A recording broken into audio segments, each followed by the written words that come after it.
on, Bruno? How you doing? I'm doing good. It's been a long weekend. Yeah, very interesting. Long weekend. We got drunk 3 days in a row, I would say. 3 days in a row? Yeah, I felt like it. Thursday, Friday, and Saturday. No? Yeah, damn, we did. Did we go drinking on Thursday? I did get drunk, so. Okay. No. What did I? Yeah, I got drunk on Thursday. I don't remember how or shit. why. But yeah. Yeah, life. I mean, that's Berlin, right? Yeah, I think it all mixes together with comedy, right? Yeah. You're like doing a spot. There's 1 free beer, 2 free beers. Yeah. Bad decisions. You walking around, more beers, shots, all that stuff like that. It gets weird. It does get weird, dude. But how long you been in Berlin for? Like 2.5 years, I would say. I went to Cologne for 6 months to like finish some uni credits, and college. You guys call it college. All right. Yes, I finished some college credits, and then I came back here to keep doing stand up because it's, I would say, the best city in Europe. That's a fact. So yeah, I was. Well, yeah, you did the whole tour before you picked this place, right? Yeah, I wouldn't move all the way from New York to here if it wasn't the case, right? Yeah. But or maybe it was just easier to get in. I don't know. I don't know who's the friendliest immigration policies that you found. I mean, I'm coming from the United States, so that's where everyone trying to get in there. So once I got my foot in the door with United States, that's all I need. But I would say people say Berlin that artist visa is easy to get, and for my case, it wasn't. It wasn't? Nah, bro. I had like really proved myself. Like they was like, okay, how you gonna make money doing this profession you call stand up? And I'm like, shit. So I had to really sell myself. Dude, in the U.S., they kicked out a bunch of like business owners, like Indian business owners, when Trump got in. Like, these were motherfuckers that employed like 15 people and shit, like employed Americans and shit, and they still got kicked out. It's so like, fuck it. Yeah, some people told me, Bruno, when you're doing well, you can get an artist visa in the U.S. And it was like, if I don't have my own TV show, I'm not getting a fucking artist visa in the U.S., man. Artist visa in the United States, bro, it's like you basically have to be a star. Yeah. It's like crazy. It's not, that's... I thought about for a bit to like just get a job visa there and get sponsored by some company and work there. Right. But then I talked to some friends, and like apparently most companies that sponsor your visa are the same ones that like make you work from 9 to 9 or some shit. And I was like, okay, it's not an option. Damn, good old capitalism. They just know when you on the ropes, and they're just like, all right, cool. Yeah, you need to be here, right? So come on. Work 9 to 9 or else you're out of here. Yeah, basically. Fuck. Yeah, so you went to college out in Cologne. No, I did my master's in Switzerland, and then I did an exchange semester in Cologne. But okay. Before that, I came here for a internship. All right. And I stayed a bit longer than I should have. Not than I should have. Like I just extended the internship and then worked like an extra 4 months in another company. Nice. So I did like 10 months here. Then went to Cologne for exchange to finish credits. Right. Then came back here to work and write my thesis, which I finished in like May. And now I am working here / unemployed now. But yeah, that's kind of the plan. Just sticking around here, doing stand up, and then seeing what happens. Nice. So what was the biggest shock? Because you're from Peru. Yes. Right.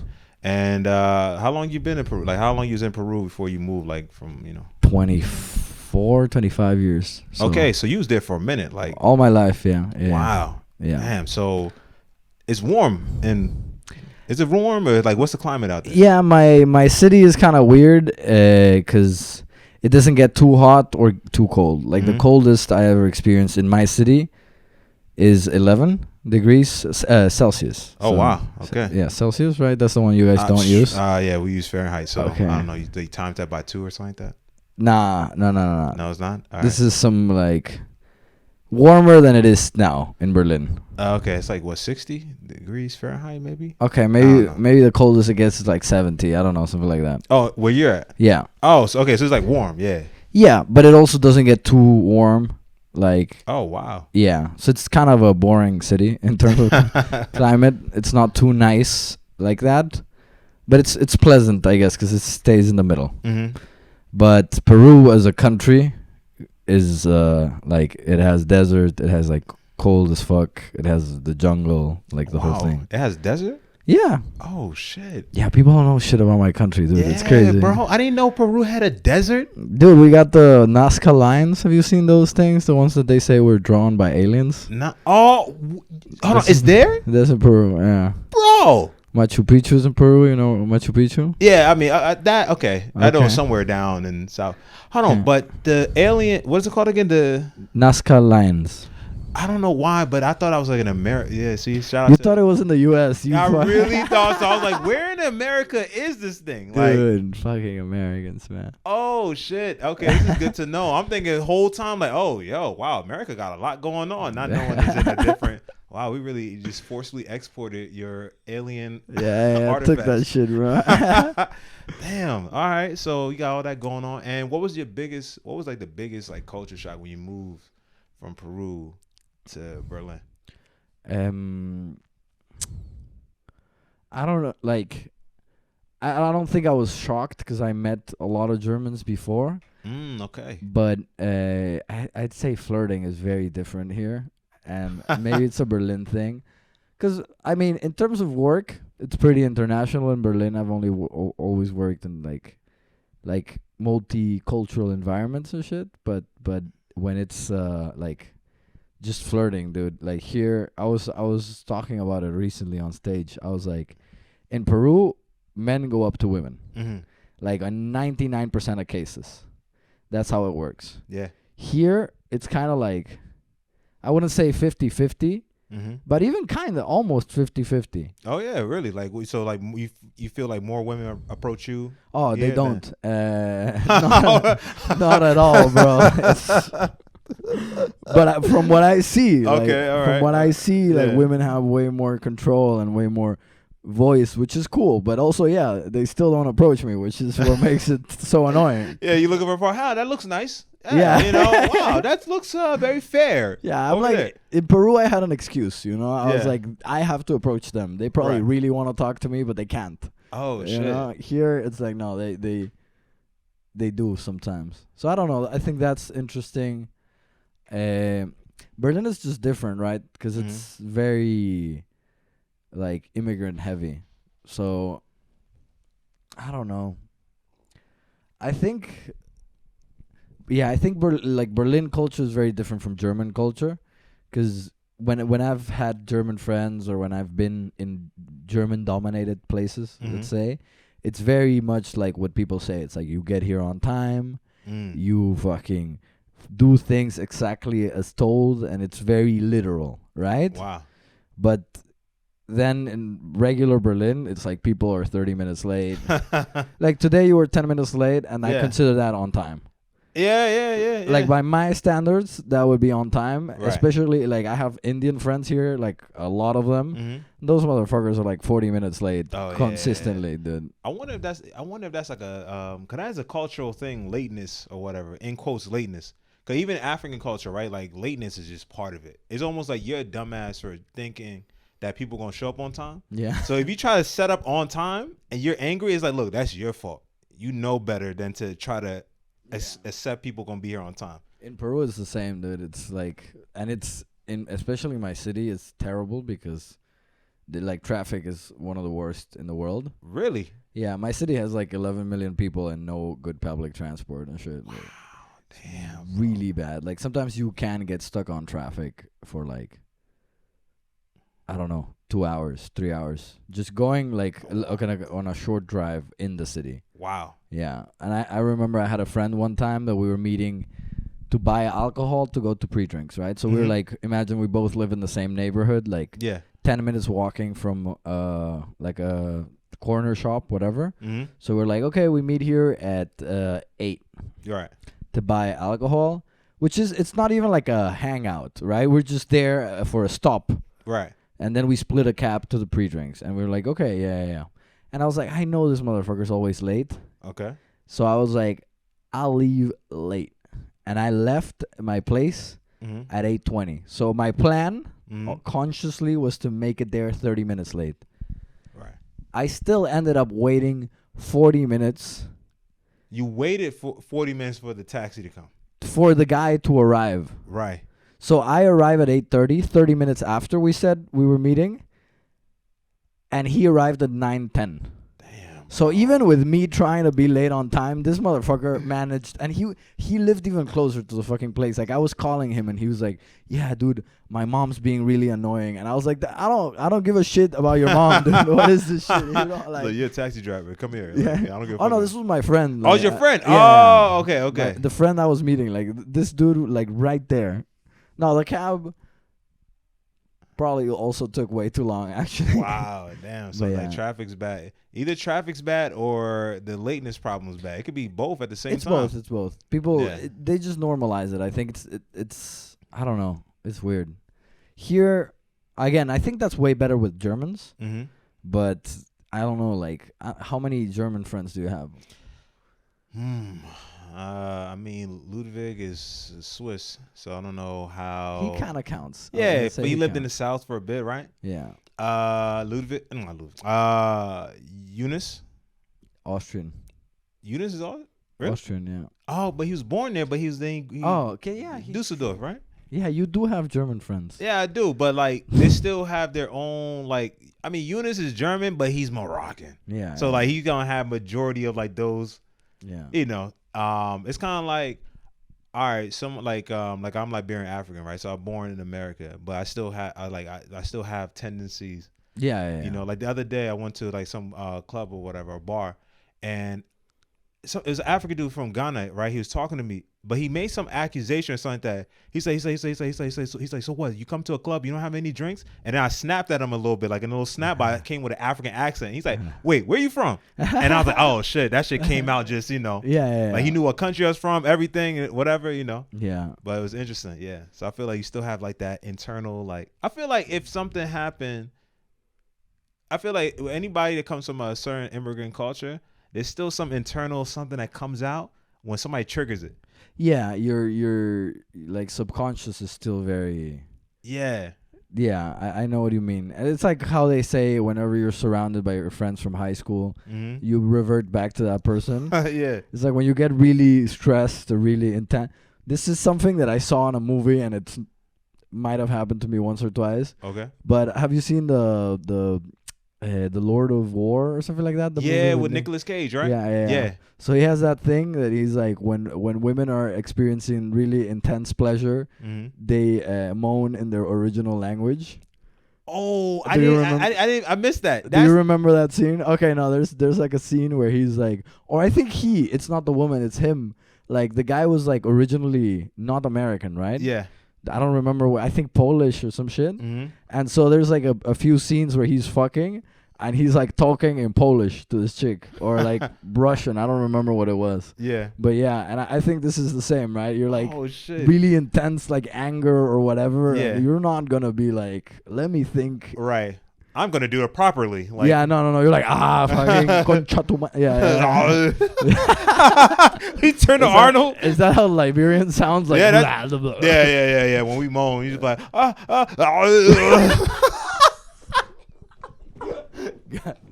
What do they speak in Liberia? We speak Arnold. Arnold. That's what we speak. We speak Arnold. 2 tomatoes, please. God damn. I don't know anything about Liberia either, man. Yeah, Liberia is an interesting country. It's a country that, quote unquote, wasn't colonized. It's one of the two. Ooh. So like Liberia and Ethiopia. But I mean, it kind of was. Yeah. America was like the place. Dude, this idea that like it wasn't colonized, like they have all the light versions of colonization that they still do right now, dude. Yeah. Like the amount of, I found out recently because I'm a nerd, not a super nerd, but also I know the shit that most people don't. Okay, yeah. But the shit that flex, bro. Yeah, the shit that nerds found out like when they were kids. Yeah. So like the amount of African nations that still have their gold in the French central bank. All their reserves. Yeah. So they bank like their central, like the shit that's supposed to save, like back their currency and save their country in case of emergency. It's stored by the French central government. What? Yeah. What and why? And colonization is the answer. Like it's just insane, dude. Like they don't. like right now there was like a corrupt government. What was it in Niger? I think. Yeah. And Nigeria. no, yeah, and they overthrew it. Mm-hmm. And the dictator was like, we're fucking kicking out all the French companies that have been exploiting our country, blah blah, blah whatever, and all of the companies actually. Mm-hmm. And then when they say this, the French and the EU and the UN or whatever, all these motherfuckers are like, oh, we need to uphold democracy in Niger. This is so important to us. It's like, no, motherfucker, you're just salty. They kicked out the companies, like, because I mean, what's the like? It doesn't make sense economically, even. Mm-hmm. Like, I studied business, right? I've taken economics courses with some of the best professors in the fucking world. Not even in Switzerland, some of the best in the world. That's as good as you can get. Switzerland got money. Yeah. The professors were fucking good, and the only way that you can explain that Africa is still poor is that foreign companies come in, they bribe the government, and then they do shit that they would never be able to do in their own country. And it is colonization. You know why? Because their own government supports it.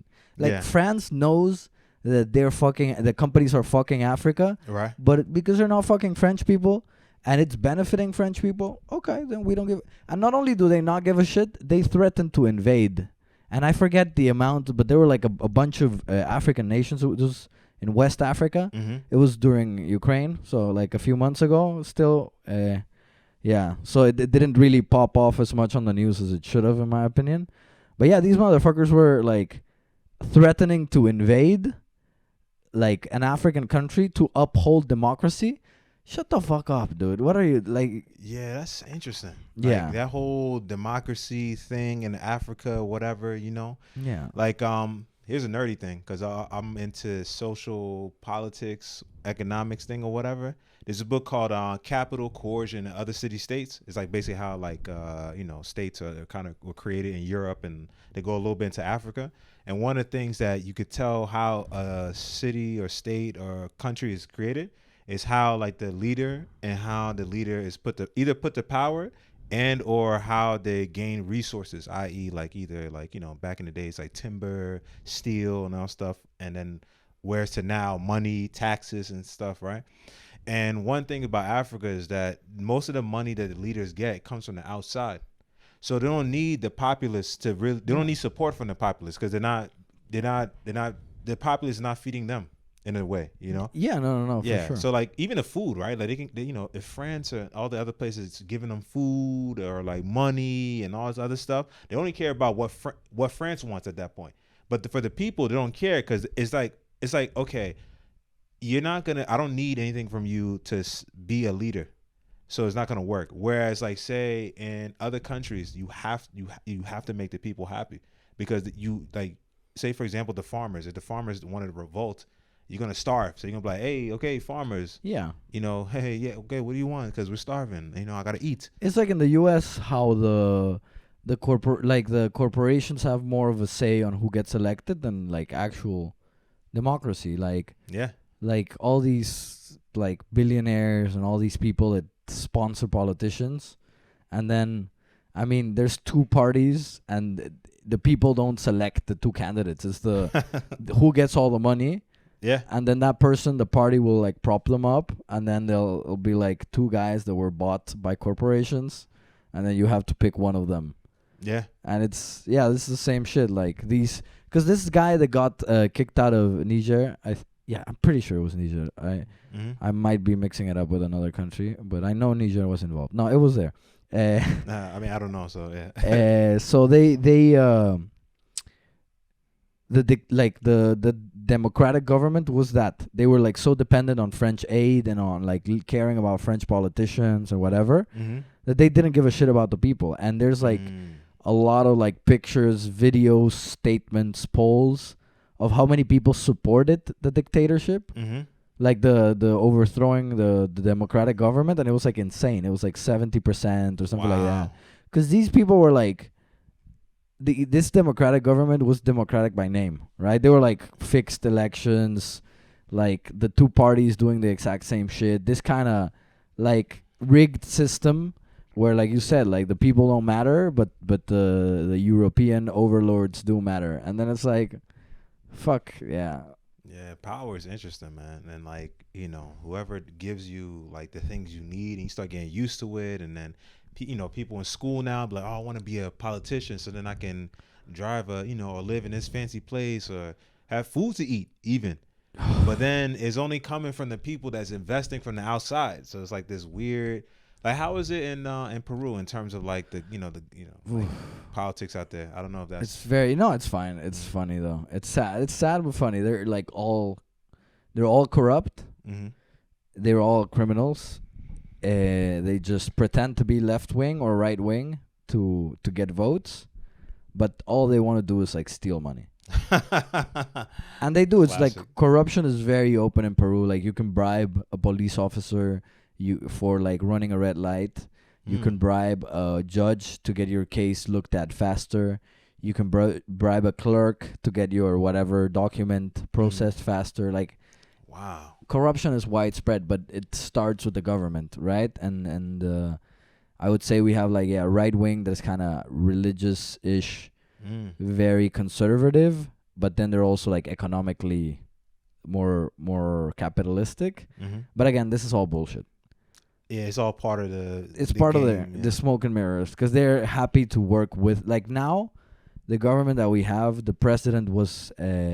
So our last, let's say, 10-ish presidents are either dead. Dead in jail or under investigation. What? Yeah, one of them committed suicide because they were gonna arrest him. Oh shit! The thing is, because he committed suicide before the trial, he was not found guilty. But I mean, clearly, but legally, for sure, like he was sentenced to time that for eternity. No, but in terms of, some people say that it's because this way his family gets the pension. Oh, okay, and I see. He doesn't have to give back all the shit he stole. Oh, wow. And some people are more like philosophical, say that this way he protects his legacy too, because a lot of his fanatics, that's the thing, people are still so brainwashed that they follow all of this shit Still. Yeah, and some of his fanatics are like, yeah, he killed himself because of the big dishonor that you guys did to him, like this. And it's like, no, he killed himself because he was guilty and he was a cunt. Like this guy, this guy got arrested once, went to prison, got or he fled to a different country, and then eventually his party won the majority of the Congress and pressured the president to pass a law where this guy would get basically pardoned. Yeah. So this guy got elected a second time. While people knew he was a criminal, like openly. Like Peruvian politics is just a complete shit show, and it's also a lot of narco money in there. Yeah. So much narco money in there. It's just crazy. You know what's crazy is that as you're saying all this, it reminds me just like of countries in Africa. It's the same. It's the same shit. I don't even know how. Like even with the bribing, right? Like the bribe. I don't know about how it is in Peru, but like even when you land, you have to like bribe to get your luggage. Like so as soon as you land, I remember this when I first went back to like Liberia or whatever. Landed, got the suitcase and everything. Not got the suitcase. We went to the place where we get the suitcase, and then the guy's like, "Okay, I will have to check your luggage or whatever." So he's checking the luggage, but literally he opened the luggage and then he just kind of pulling out one sock like this. He's taking his time. Damn. So then after a while, you kind of know the game. So he's like, "All right, like, yo, can you here's $10 to whatever?" And he's like, "Oh, all right, cool, yep, yeah." So there you go. Here you go. You don't have a good one. Thank you very much. I think the airport is the one thing we're still solid, but fuck, man. Yeah, bro. It's like even and then people trying to grab your bags, kind of like, "No, we can help you." And it's like, "No, I'm good." Like they're grabbing your bags and like carrying it. Like, "No, we can help you." You got to literally like yank it back and be like, "No, I'm good." Man, we got the first time I went back to Peru from I was on exchange in Portugal a while ago, like 5-ish years ago, before I moved to Europe. Nice. So I lived in like Portugal for like 5 months or something. And then I came back to Peru and I was like, oh yeah, I kind of missed my country. It's gonna be nice. Yeah. And as soon as we walk out of the airport, we hear fucking 500 people just screaming, taxi, taxi, taxi, taxi, taxi. Are you sure? Taxi, taxi. And I was like, oh, fuck this place, dude. This is. They would just like, you sure? And they would like grab your bag. No, you do need a taxi. Like, come on. You gotta like fight. Yeah. I was like, at some point I turned around to the guy. I was like, no, carajo. Like, I was like, fuck no. And the guy like just laughed and went to harass the next. Oh fuck, it was crazy. You know, that's an interesting cultural thing of like you almost have to be aggressive to communicate. Oh yeah. You know, like is it like that over there? You have to be like very like basically borderline like verbally abusive to like say, hey, stop, or hey, can you get me this? Like yeah. I think it's the thing with the Germans, right? That they're more they can be more direct, right? So they say no, they mean no. For us, we have to be like, hey, like really, like I'm not kidding. This is not a negotiation tactic. There's no subtext here. Like fucking no. Yeah. I was thinking of the what was this thing? God damn, I just. Oh yeah, you were talking about the luggage thing. Yeah, luggage. Yeah. A friend of mine one time got stopped by the police and they planted cocaine in his car. What? So that they could find it and ask him for a bribe. Oh, that is next level crazy, Nah, bro. that could happen to you in Liberia for sure too. I mean, but at least I mean, yeah. I guess I don't know with drugs though. Because that just means the higher the crime, the higher the bribe. You know. I mean, yeah, because sometimes they'll have to. They know who to pick. You know. Like, yeah. They know who's like okay, cool. Like if. Like me, for example, I'm a bigger dude or whatever, so like they kind of be like, all right, let's be careful with this type of thing. Yeah. But yeah, sometimes the corruption or like the stuff it gets very very intricate. Like in Liberia, they got like different people that like steal, but the thing is they have like groups, and they but they're divided by sections. So like if you steal something, they know who did it, and like there's a time. So like say for example, you have a phone, and then you know one of like the top dudes in that like who in that particular city. They can know. They'll be all right. What time did you get your phone stolen and what area? And they can find exactly. So like they have a system. So they'll be, okay, did you get at 3 p.m. because we have someone on a shift from like 12 to like 3 or something like that. So this person is usually the one. And then you can kind of bribe the people to get your phone back. Yeah. There are markets in Peru where everything stolen gets sold. You know where that place is. So if you get your phone stolen, you can still kind of look for it in that market. I mean, it's like still a low chance that you get it. But I have friends that have gone there and they find the phone that got stolen. Wow. And they can like, I guess it depends. Some people risk it and they're like, yo, this is my fucking phone. Give it back. Yeah. And kind of take it and just get the fuck out of there. So kind of steal it back. And then I know some people that are like, yo, this is my phone. And the person just laughs in their face. And they're like, so are you going to pay or not? Like it's kind of shameless. Yeah. And these are not like some open air markets that kind of disappear. No, this is like a fixed like market place that's there every fucking day, and people still I was gonna say you mentioned that like you have to be a little angry, and I think people don't understand sometimes here that we can kind of afford to be friendly here. Yeah. But I remember like every time that I would walk in the street in Peru, it would be like you kind of have to look like they shouldn't fuck with you. Yeah. And you gotta make that like a shield kind of thing to where like I remember explaining it to a friend, like you have to look like you're gonna mug them. And it's like now people know me here and they're like, Bruno, you're so friendly, you're so nice. It's like, yeah, because I can be, you know, like because I have the choice. I prefer to be nice, but like in Peru it wasn't a thing, man. It was like fucking just like what the fuck, like, man. Has anything ever happened to where you had to like really like, do something? I had a guy just straight up pull a gun on me, and then there's not much to happen. It just it's like, well, okay, gun beats fists. Fucking gun beats. Yeah, can we do another one? Best 3 out of 5. Yeah. I got scissors. Oh, you still got a gun. All right.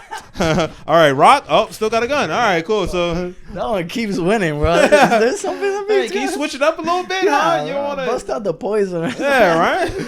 Yeah, fuck no. That one time was just Damn. yeah, and it was annoying too because it was like in a supposedly safe neighborhood, right? Oh, that's so bad. Because these motherfuckers know to go to the nicer neighborhoods to Mhm. steal. Like this idea, I mean, they'll rob you anywhere, right? But Lima is still that's the city where I'm from. Okay. Still one city, and you could just go anywhere, right? And they'll just wait in the nicer-ish places and mug you there. They're still a little safer, but not really. Like there's not this idea of like constant police presence or very very few places.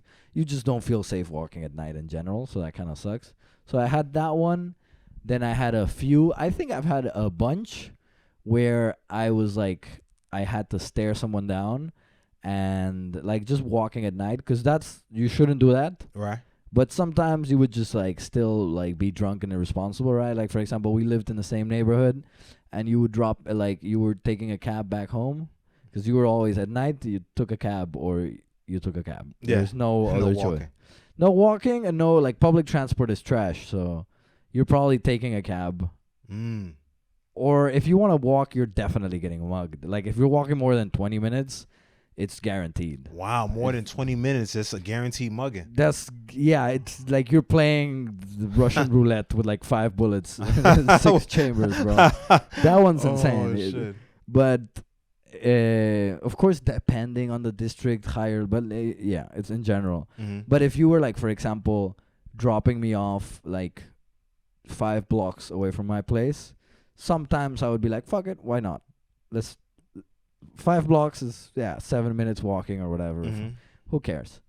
But a few times when I was walking those 5 blocks or 10 blocks or whatever, I got like I crossed paths with someone who looked like they were looking for someone, right? And then you have to, like you said, look like you're also looking for someone. Yeah. Because in the end, the criminals, they're not stupid. They're just looking for money, right? They'll look for the easy target. If you look like you might also have a gun, or you look like you're gonna put up a fight or whatever, they're like, it's like, cool, yeah. So I had a few of those, and I had one time where I was like pretty sure that a dude was like following me and waiting to like jump me from behind. And then I like sometimes, I don't know if you have this here, but like sometimes in some buildings, outside some buildings in Peru, there's like plants and shit, right?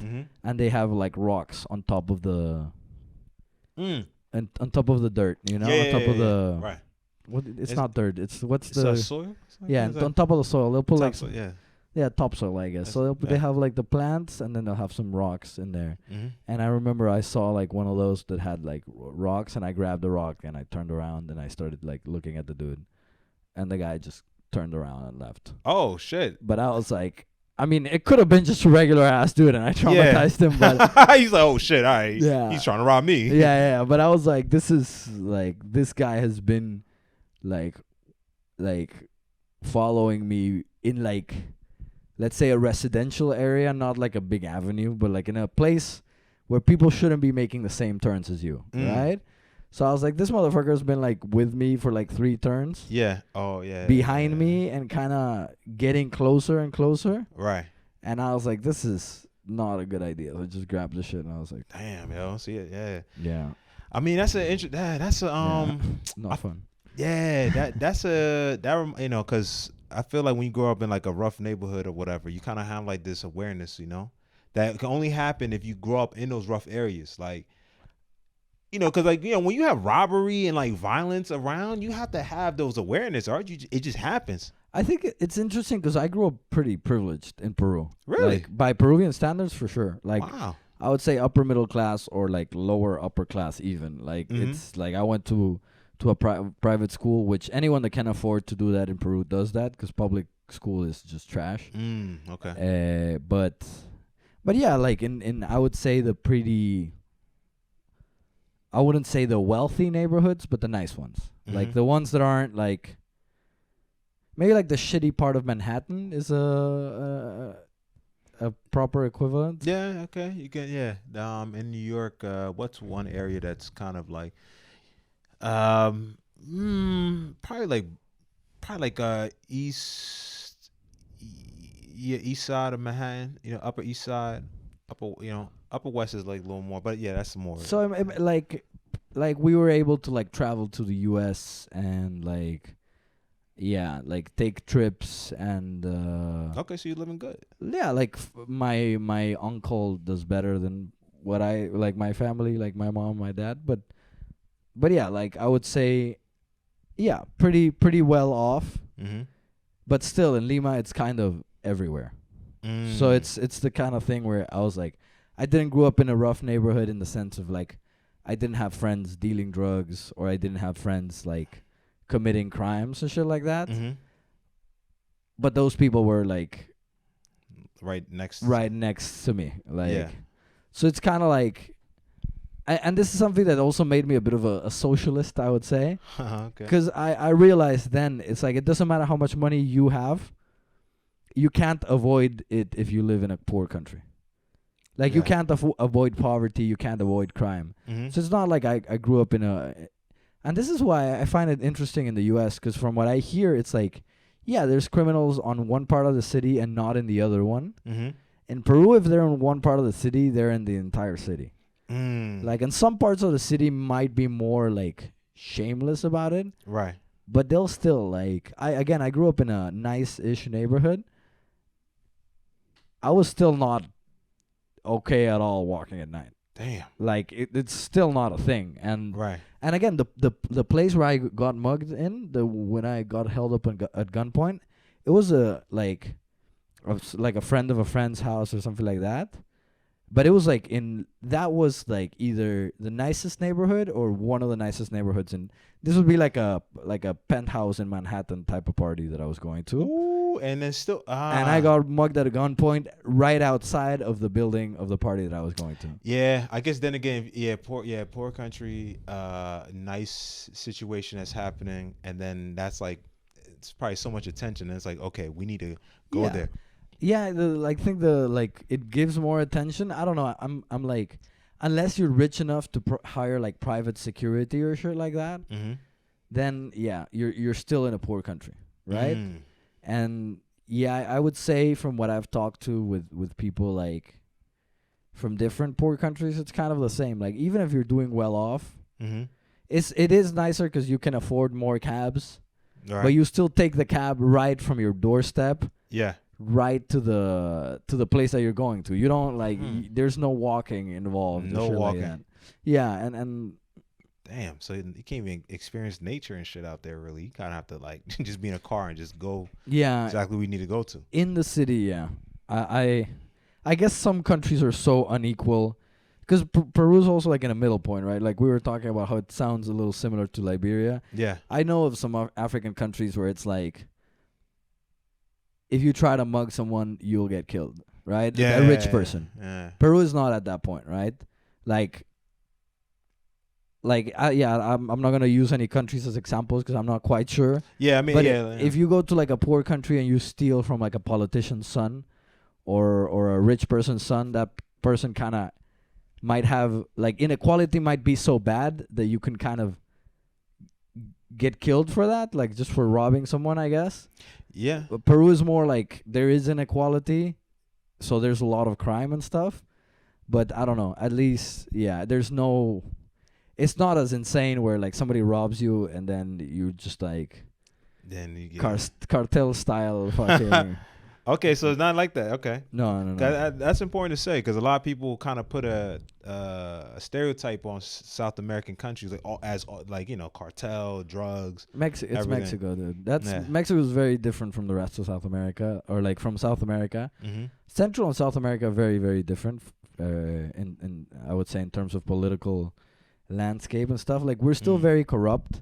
Yeah. But I would say like Mexican cartels have way more money than like we produce cocaine, right? We're like number 1 or number 2 depending on the year with Colombia. Wow. Okay. Yeah, it's Colombia and Peru like always neck and neck. Oh shit! I did not know that. For it, yeah. Wow, I thought only Colombia and then that's it. So Colombia had the first big cartel, right? The Escobar and all the crowd.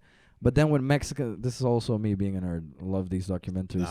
Yeah, me too, bro. When Mexicans realized like the money is in getting cocaine into the States or into Europe. Like in Peru, nobody does cocaine, or if they do, they can't afford to pay a lot for it, right? Right. So Peru cocaine is extremely cheap just because of inequality, right? It's a poor country, you can't charge a lot for it. In the US, people pay a lot. Yeah. So like the Mexicans were like, oh shit, there's no way to get into the US without us. So then fuck these people. Like, we will tell them what our price is. Yeah. And so now the ones that make most of the money from drugs are the people that control the distribution. The distribution, exactly. And so we have cartels, we have narcos. Well, I don't know if cartel would be the word. We have narcos, but they're like, first of all, they're in the Amazon. They're in the Amazon, so they're like kind of really far from the big cities. Yeah.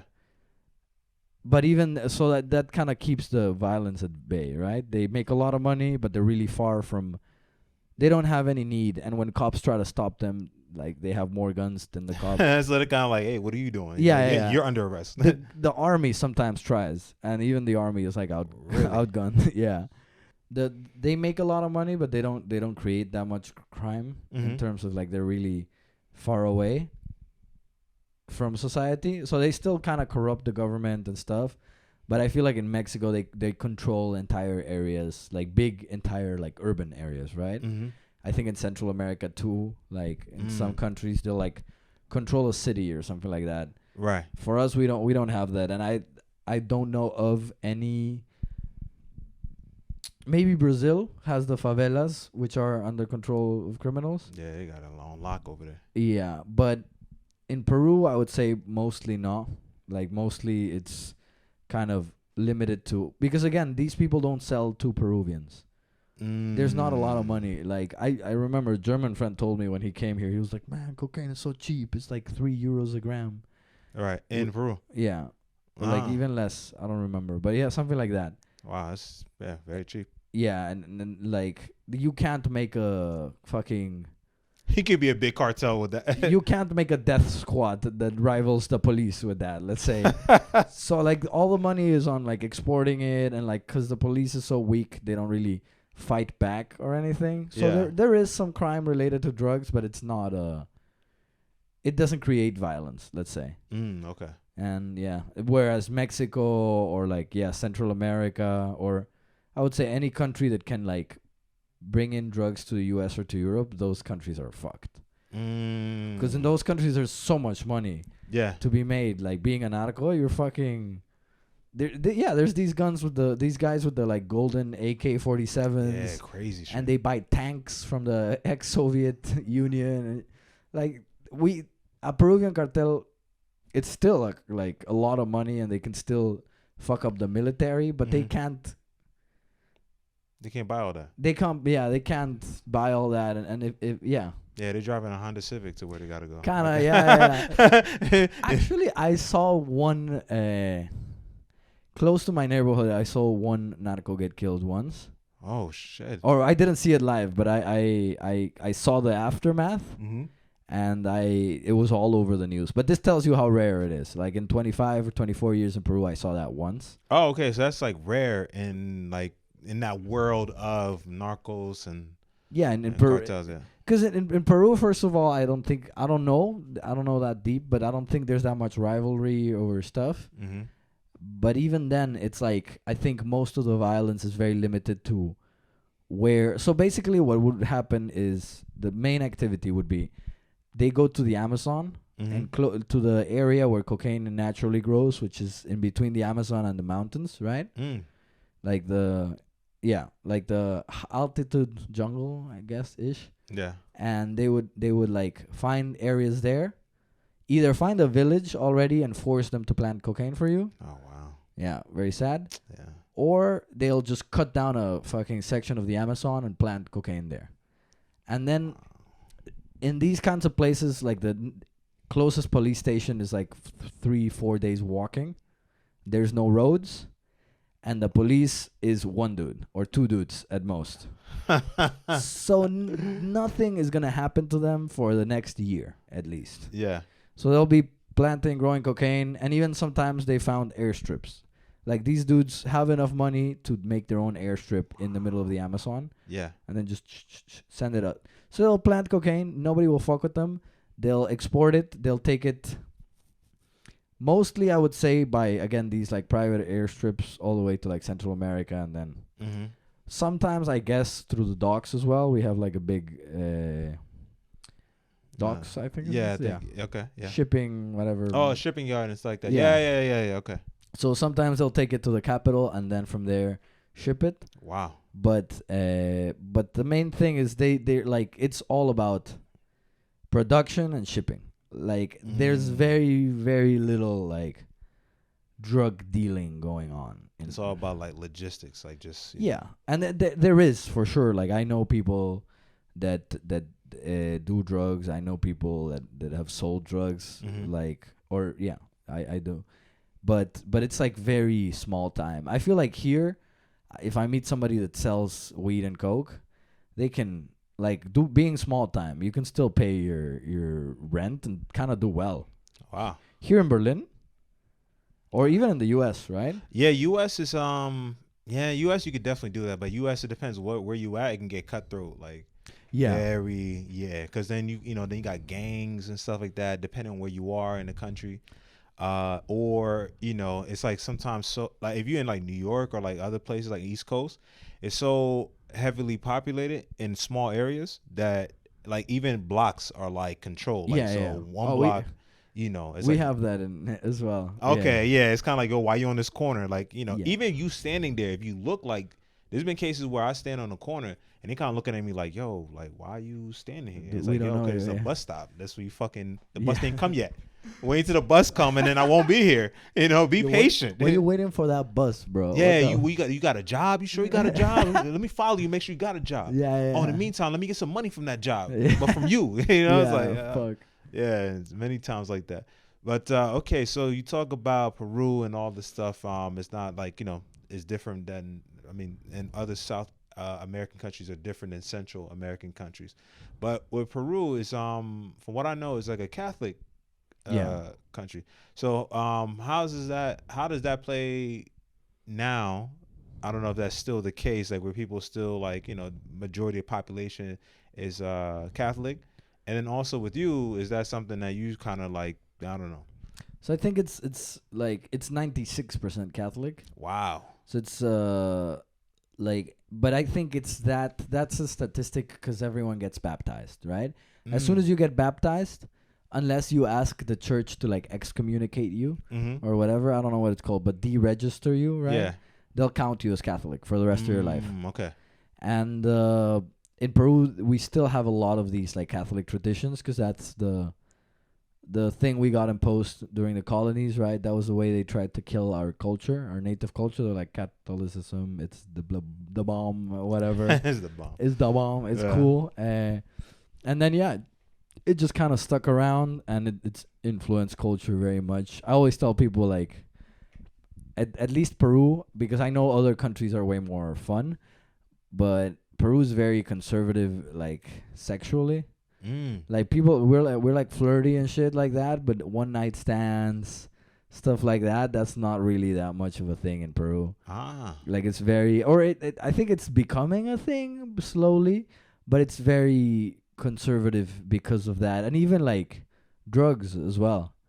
Like people, like when I started smoking weed kind of young, like 16, and the people that found out were like, Bruno does drugs.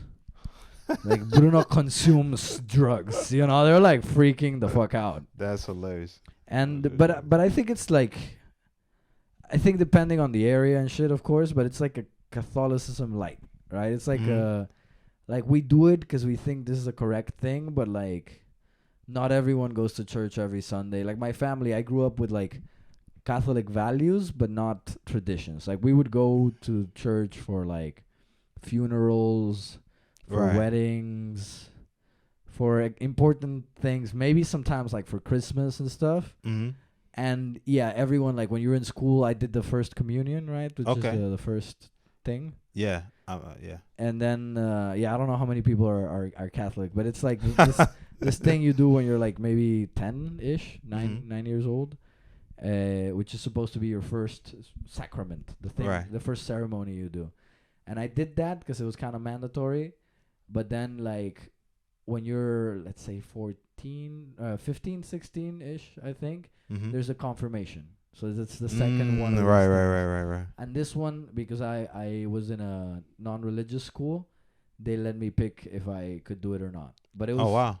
It was still like opt out, you know, like people assumed you wanted to do it, and then you had to be like, no thanks. Wow. And yeah, I at that point I was like, I had stopped believing in God, but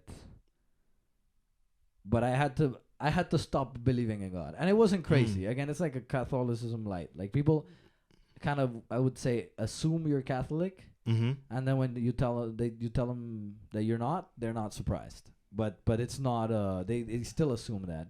Interesting. And it's more chill with my generation for sure. Like, I know more people that are like agnostic and stuff. But I still have friends that wanted to be priests or shit. So it's. Oh wow, that's interesting. Yeah, it's fun. But when it comes to religion, especially like in cultures that have like an indigenous population, and then things change or whatever, it can get kind of tough to believe in it. I guess because you know how they got in the first place, which it wasn't nice. It wasn't like, hey, God. It's kind of like, hey, you guys are not good people because you don't believe. So let me beat you until you believe it. And Catholics always point to the few, because Catholics also do a lot of good shit, right? Yeah. But they always point to that, and they're like, see, we're good people. And you're like, no, that was the exception. Yeah. Like, there was still like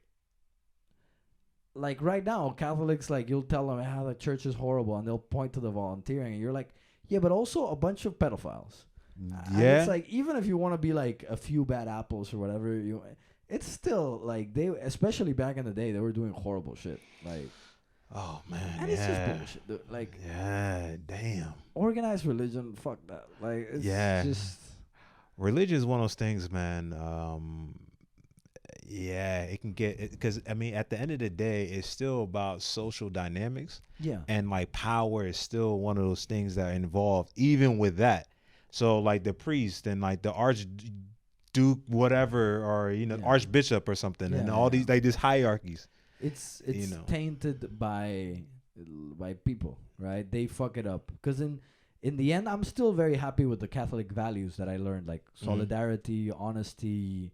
Like, just love, respect, whatever. These are things that they teach you in church. Yeah, those are great. Like, I would never, like, I'm a fan of Catholic values or Christian values, let's say. But yeah, Christianity is the main religion, and then you have different churches that come up with different bullshit, like being gay is a sin, and you're like, suck my dick, bro. In a gay way, bro. In the gayest way possible.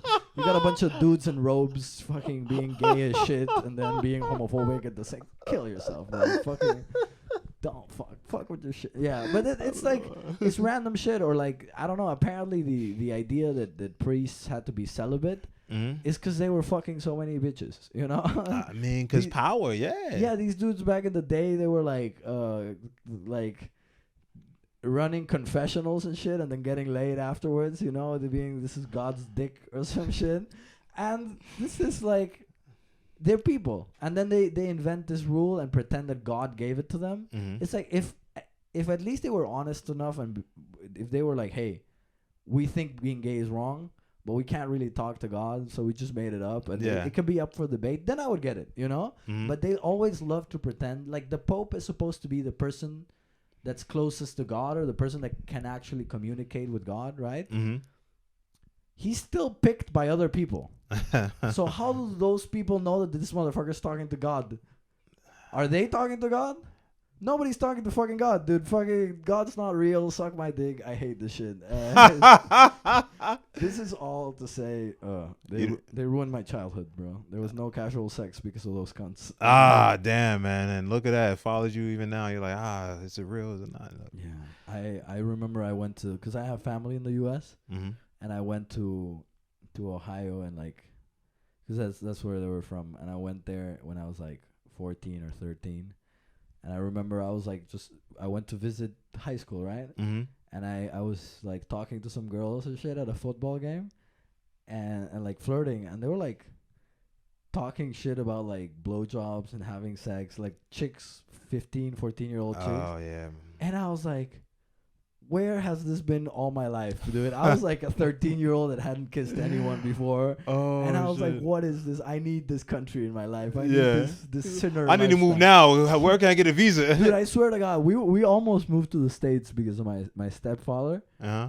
And I mean, now I'm happy that I didn't, because I ended up in Europe. And You know, the universe. yeah. And I was like, fuck this shit, dude. It would have been, I would have gotten my dick sucked like 4 years earlier. Man. I mean,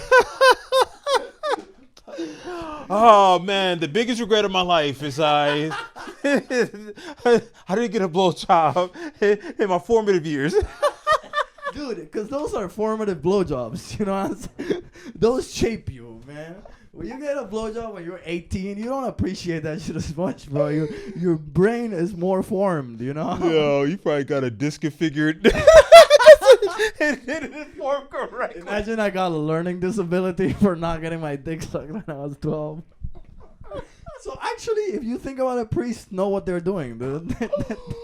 They're getting those blowjobs in so the kid can grow up smart. That's why they're so wise. Oh shit, yo, damn, yo. Well, I don't know about you, but I know I'm going to hell. Same, and it sounds way more fun, bro. Yeah, I mean, hey, you know, at least you acknowledge it. Yeah, Yeah. you know, when it comes to religion, it's something that, like, you know, I believe, you know, but not in a way of, I only believe due to. Oh yeah, I didn't ask. Yeah. Which religion? I mean, Christianity and Okay. like Methodist. So it's like kind of like, you know, I don't even know the real difference, to be honest. I just know there's like singing and then there's like sermons at the end and stuff. But I guess the reason why is that like my family, they mostly, you know, they kind of were affected by the Civil War that happened in Liberia. So Yeah. like, you know, if you know about like the Lord of War, yeah, basically Lord of War, like that was part, you know, Yeah, like yeah. Charles Taylor and all that stuff. So majority of my family been through Civil War, and like how they came together and stuff. I'm like, statistically, it should not have happened. Yeah. Like people just, you know, even my family members, like they seen shit or something like that, or like, you know, Yeah. like, you know, walking out the movie theater and seeing General butt naked, like shooting, like, and it's like, oh my God, this, like, you know, and then being displaced. That guy is like, for me, he's like the perfect example of comedy. Because you have a dude that like has committed massacres yeah, and like seen some shit and like done the most horrific shit, yeah, but then you find out his name is General Butt Naked, and it kind of makes it a little bit yeah. more okay. I mean, you know, when it's Civil War, man, names are what are, you know, you're not gonna come with a politically correct name. It's kind of like whatever. Yeah, but he could. I would have gone for General Badass Murder. You Yeah, know? I mean, but that's if you're in a standard war. If you're in like some crazy war, then you're kind of like, whatever I feel like, you know, General Butterfly that has grown or something like that. When the names when the generals' names get funny, you know it's super. It's a serious war. This shit's deteriorating. It's like, whoa, they fucking now they're deteriorating spirit animals like fighting. They're funny about it. Yeah. Bro. That's fucked up. That's Okay, but yeah. yeah. So like, you know, so my mom and you know, other people in my family, they, you know, they go to church and stuff. And I, you know, went to church when I was younger, and you know, that was just something that, you know, I just had to do. My dad, he wasn't really like, you know, it's kind of like, my wife wants to do it, you know, Yeah. it's good for the kids, you know, like just kind of logical. But I guess I think of it in terms of like, I can't explain how all the things worked out.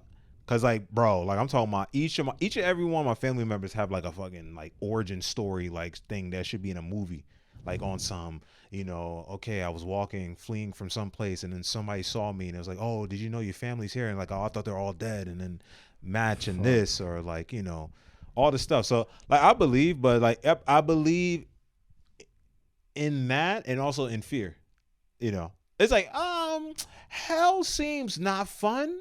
So let me just believe just in case. I ain't gonna be like the preaching or whatever, but it's like, Okay. you know, Yeah. you know, I burned my hand before, you know, if I burn my whole body, you know, so, and then the values, that's interesting you bring that up about the values, because like, I don't go to like church or whatever, you know, like if somebody said, hey, let's go, I'll go, but like, I'm not like a whatever.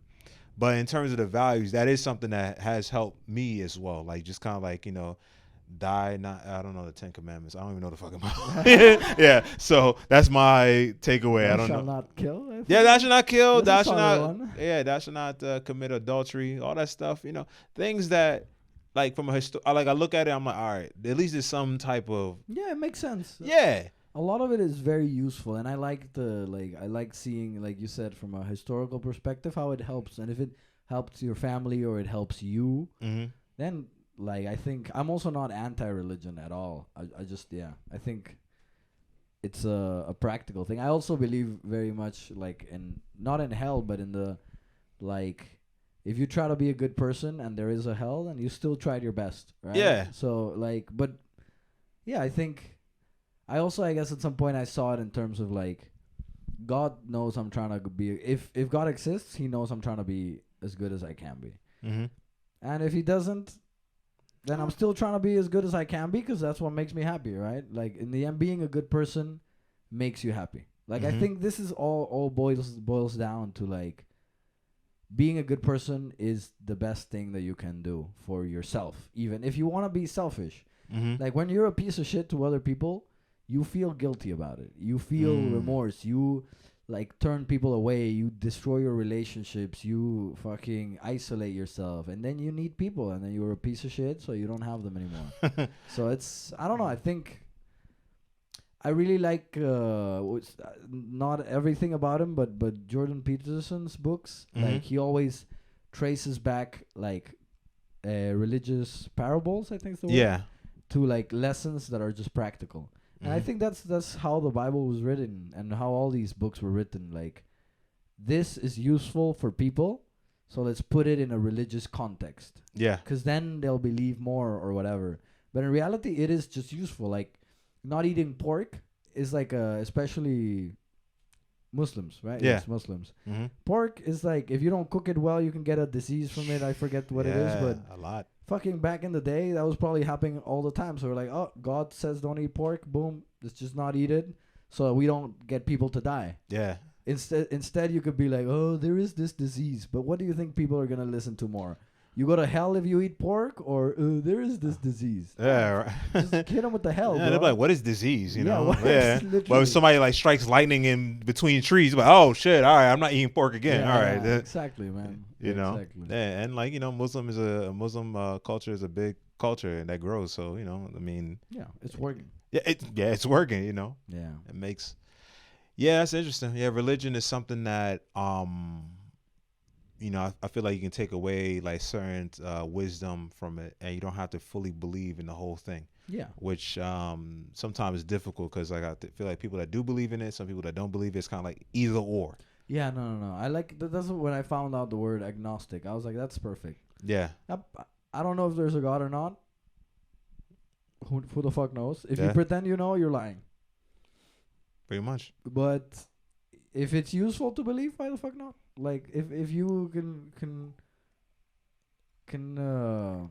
be happier thinking there might be, then that's great. Like just like I don't know, it's like even believing in yourself, right? Mhm. Like there's the saying like nobody ever like I don't know if anyone ever failed through overconfidence, Mm-hmm. but I know that every person that lacked confidence failed. Mm. So it's like believing in yourself. Yeah. Like if you don't believe in yourself, you're not gonna make anything happen because you're gonna limit yourself. And this is the same. Like if you believe that the world is garbage and like there's no hope, you're not gonna be fucking happy. How do you think you're gonna be happy? You just limited your own worldview. If you believe in a God that's good or whatever, then the possibilities are endless. If you believe in a God that's a dickhead, right? The really extreme Catholics or the really extreme radical any religion, Mm-hmm. then that's also like a negative side to believe, right? Like Yeah. the people are like, I recently heard about this priest that was like putting holes in his hands to be like Jesus. Oh shit. You can also go that hard and make anything a bad thing, like religion too, right? Yeah. Like you can. Whoa. I mean, it's one hell of a thing. I mean, and then obviously when you add cultural aspects to it, and then the historical thing kind of really makes it like all yeah, it makes it kind of, I won't say convoluted, but it just makes it difficult sometimes, you know. But let's change topics. I know we kind of got into religion thing a bit. So you're here in Berlin now, and now you do stand up and stuff, and how's that going for you? I'm happy. I'm really enjoying it. I think. I mean, I found my thing. That's something I'm really grateful for because it keeps me obsessed. It's something that I'm very happy to pour the rest of my life into, and I feel like very committed to it. It's very fun. In this city, Mm-hmm. I don't know. It always comes with challenges, right? Like, I mean, we just had a show on Saturday that was fucking great. Oh, great show. Yeah. Oh, fucking good go show. to Nuanced shows. They're a blast. Thank you. And he killed it. Yeah. Killed it. But then after killing it, then I was also like having this, let's say, creative conflict of seeing where I want to take it. Because I don't know if this happens to you from time to time, but you kill it and you're like, okay, this was funny as fuck. But is it the type of funny that I want to be? Yeah. And so, I don't know. I would say comedy here is great. Like, in terms of practical sense, there's a lot of stage time to practice, to do your thing. And there are, like, amazing comedians that you can learn from. Mm-hmm. But yeah, I think right now, if I had to be, like, very zoomed in, I would say right now I'm having a bit of a identity crisis in terms of comedy and what I want to do with it. So, yeah. Not that I don't want to make it a career. I definitely do, but more of how, like, what kind of voice I want to have, what kind of thing do I want to talk about? Because you saw it, right? I had most of my jokes are very like silly, casual things, maybe some personality things, but mostly like very lighthearted stuff. And then I had this idea for like a more political joke. Yeah. And I tried it. It kind of worked. It was fun. And now I'm like, fuck, should I lean into this? Is this something that I really want to do?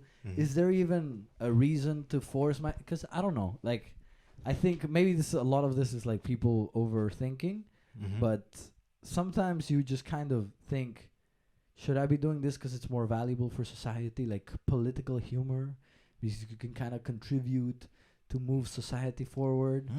And maybe I'm just judging myself and I just need to chill, have fun, and see what happens.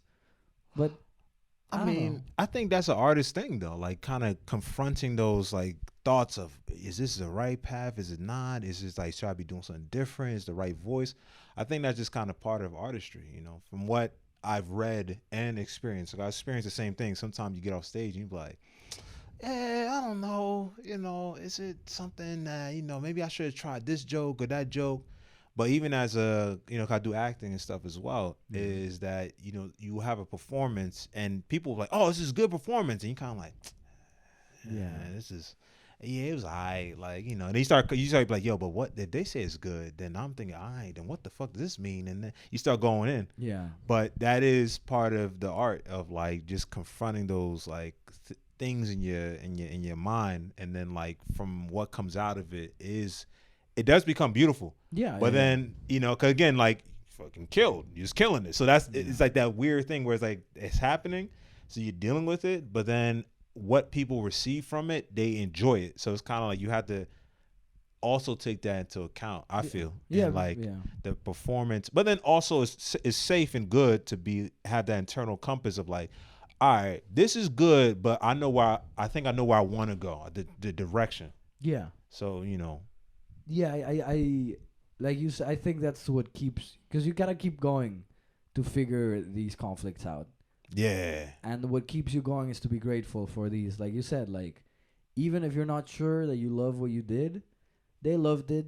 So be grateful for that and then keep pushing, because I think it might take me a while to get into this political humor. I don't know if it's going to be my only thing, but I know it's going to be difficult to figure out. Oh, bro, and beautiful, man, that it, you know, because then you're like, oh, what's this in there? Yeah, you get into some shit. I was like, oh, all right. Now I was like, can talk about this shit. Yeah. Yeah. I mean, even I was was like, oh, shit. All right, this motherfucker jumping into the water with 2 feet. Oh, dude, that was, straight into the fire, baby. Yeah. But then I walked out. I was like, boom, goodbye. Yeah. I think I said, okay, back to my penis. Or something like that. Yeah. That took me a while before too, because I used to like when I started, I was more like, uh, about my culture, mostly about my culture, and a little bit about like working, Mm-hmm. working culture. That was like my first few sets, like my first jokes and stuff that I polished were like that. Mm-hmm. And then when I started getting into dating, I do it very like raw, I would say. Mm. Like, and I had trouble with that too. Like at the Really? beginning, like yeah, talking about dating, I would sound either too sad or too cocky, or like I didn't want to do this thing a lot of people do, where they're like, "Oh, I'm not getting laid. Yeah. Nobody loves me." Cause it's easy, bro. It's So easy easy, to be like a dude that people are like, "Oh, he could get laid," and then you're like, "I don't." It's like, woe is me. Oh, yeah, like it's easy, like my dick doesn't work joke. Like you can do it from time to time. It works like a riff. I get it. Mm-hmm. But if you like you want to do something that's more you, and you want to do something that's more, and my dick doesn't work sometimes. Okay, not all the time. That's I'm not everybody, gonna- yeah. So I was like trying to figure out that balance of like being honest, not being a character, or like yeah, being a character but that represents me better. I guess Mm-hmm. was a struggle. Like I had times where I sounded like very sexist, which I'm not, Mm-hmm. but I sounded very like complaining about what women did, and like blaming women for shit. And I was like, no, that's not. I'm trying to make a joke about it. I would never actually say this, Mm-hmm. so that's the joke. And then I had to like, whew, it took. I would say it took me maybe like 2 months, 3 months of like just trying shit out. And like I remember one time I had a joke where I was talking about it, and people were like, Bruno, just don't. Like the crowd, somebody in the crowd was like, Bruno, we liked you, just don't. Like go back to the other shit. Yeah. And I was like, no. But the fact that they vocalized it in the middle of my set, Bruno, just don't. We liked you. I was like, holy fuck. This is... Because that was also how I felt in my mind. I was like, I could just keep doing this nationality shit. It's going to keep working. Right. Like, I'm not going to say I have it down, but like, I know the formulas-ish. Mm-hmm. Whereas with this, it was completely new. But then when I figured it out, it was a blast. And now it's not that I abandoned everything about Peru. It's just I can kind of mix and match, and I can do a little bit of this, a little bit of that. Mm-hmm. And I think that's gonna be the same with the politics stuff. Maybe I'm making too much of a big deal out of it. That's you're doing the work. You trying new shit out, and then people like it. You're like, yeah, but I don't. Again, that compass, like, yo, but I feel something. This is a direction I can go, and then you go through it, and you be like. You come out, you be like, oh shit, this shit is fucking. When you get that one joke where it's like kind of like, but when that shit clicks and like everyone's laughing, you be like, fucking. I knew it. Yeah, I knew it. They doubted your boy. Now I doubted it too. You gotta doubt yourself. That's the thing. Yeah, you like, let's fucking go. This shit click. But then when you get that one joke, keep on working after a while. You're like, next one. Yeah, next one. Yeah, your make brain's it like, more crazy, dude. let's make it more dark. Yeah. But and you, how do you feel about Berlin? You moved here a few months ago. Mm-hmm. How has it been so far for you? Man, Berlin, it's been a ride, man. I've been loving it. Because for one, you just got a lot of stand up that's happening, so that's like a very great thing, Second is that when I moved here, I quit my job or so. So like now I'm just doing it. I'm still running on savings, so like still maneuvering. That's the life, baby. Yeah. But just being able to do this shit every day is something that is like, wow, okay, this is like I'm doing something I really love to do, and I'm doing it like almost every day in a place where everyone else is also doing it as well. Like Ludwig, Eunice, everybody, Justin, like doing it every day. So that's dope. And then third is just I'm experiencing new shit every day. So I'm like living here. I'm living in a new country. Yeah. Like now I'm vocalizing. I'm like, that's crazy. Like I visited here late March, April, late April, May, and then moved out here. Yeah. And I'm living here. Like I got a visa now. Like, oh my, like as a United States citizen, like getting a visa, like it's like, oh shit, So that learning new stuff. New experiences, even me getting comfortable with the fact of going to another European, so every day is something new, Yeah. You know, producing shows now in a new country. Crazy. Yeah. So I'm loving it, man. It's like every day I feel like I'm being pushed to like not I won't say to the limit, but damn near close. Yeah. Every day of like trying to figure it out. Like what's this? What's that? All right, the show. How can I you know, these jokes. All right, is it gonna resonate with these people here in German? Whatever. You know, like so I've been loving it a lot, man. It feel like a fun ass game. A fun ass infinite game that I'm playing every day. That's it, man. Yeah. I always say I want my life to be an adventure. Yeah. Like I don't. It's not always gonna be good because that's an adventure. It can't always, but it's always exciting, and that's. Sometimes I'm bummed out here, and then I have the same thought. I'm like, this is a whole ass new country. Yeah. Like this is Berlin, bro. Like coming from Peru. Like I remember one time when I was 20, and I was like, I'm never gonna fucking learn German, dude. Fucking German. Like what the. Like in your list of languages you want to learn, nobody has German even top to the close 10, like top 10, no. you know? But then we're fucking here and it's crazy, man. It's Here lovely. and doing it, bro. Yeah. So, but Bruno, man, this is a good conversation, man. I feel like we went through it all, man. In terms of talking, I felt like obviously we mad cool and like been on the circuit and stuff, but this is a good talk. And where can people find you? You can find me at Bruno Mazzini Comedy on Instagram, TikTok, YouTube. And at Sorry Not Sorry Comedy as well for more like producing shows. I do one show a month called Too Much Gasolina where you'll see me do half an hour. Then one of my best friends, Palma, will do half an hour, and then we'll go on stage together and talk some Latin shit. And then a weekly show, which we're moving around, but if you want the info, check out Sorry Not Sorry Comedy, or again, me at Bruno Mazzini Comedy.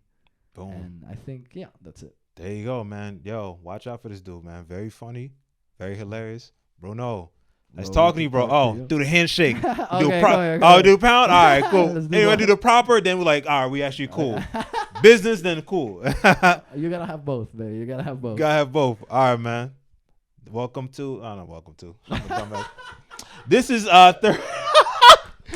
Oh shit! Sorry, I got a bright light in my eyes. This is Third Culture Talk Podcast. I'm Jan Yenefin. Peace.